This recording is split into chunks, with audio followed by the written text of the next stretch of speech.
The Midnight Delivery, downtown Seattle, a mix of modern buildings and shadowy alleyways.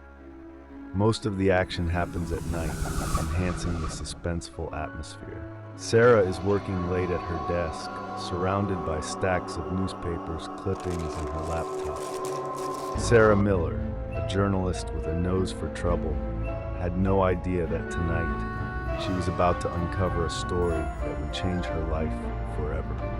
A loud knock interrupts the silence. Sarah hesitates before getting up to answer the door. Hello. No one is there, but a small, unmarked parcel lies on the doormat. Sarah picks it up and examines it. Little did she know, this was no ordinary delivery.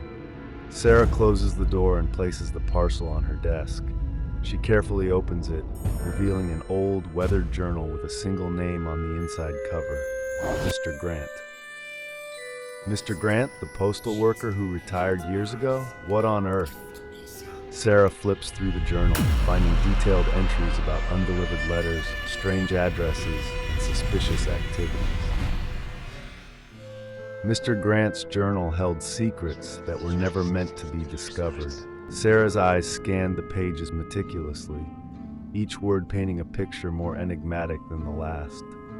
Suddenly, a name she recognized leapt off the page. Tom Anderson. Tom, what does my childhood friend have to do with this? She grabs her phone and swiftly dials Tom's number. He answers groggily, the hint of a late-night nap evident in his voice. Sarah, it's past midnight. What's going on? Tom, you need to come over. I've got something that involves Mr. Grant and apparently you. There's a pause, then the sound of Tom rustling to get dressed. I'll be there in 10. Tom arrives, slightly disheveled but alert. He takes a seat as Sarah hands him the journal. This, Mr. Grant? The one who always smiled when delivering letters? He's involved in something like this? Exactly. There's an entire network of undelivered mail, suspicious patterns, and look here. Points to a detailed sketch of a symbol. This was drawn repeatedly, almost like a secret code. I've seen this symbol in a few low-level cases. They were brushed off as random graffiti until now. They both sit in silence, pondering the implications. Sarah grabs a pencil and a map of Seattle. If we cross-reference the addresses mentioned in the journal, we might get a clearer picture of what we're dealing with. Tom gets a message on his phone, an alert for a break-in downtown in an old abandoned post office. Sarah, you need to go. There's been an incident at the old post office on 3rd Avenue. My gut tells me it's connected. The building stands eerie, cloaked in darkness. Only the faint light of Sarah's flashlight breaks through the shadows. Tom and Sarah approach cautiously. Stay close. Whoever's behind this might still be around. Inside, the abandoned post office is a labyrinth of forgotten letters and dust-covered furniture. They find an office with its door slightly ajar.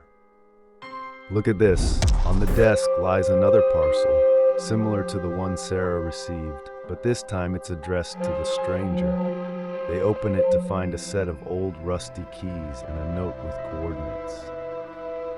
The plot thickened. What was waiting for them at the coordinates? Suddenly, a noise from the shadows. A figure steps forward. It's Mr. Grant, looking more ancient and worn than Sarah remembered. You shouldn't be here. Tom raises his firearm cautiously, and Sarah takes a step back. Mr. Grant, why is all of this happening? Who is the stranger? Sometimes it's best not to know, but now that you're involved, there's no going back. The depth of the mystery was more than they bargained for, and what they would uncover next would put everything they knew to the ultimate test.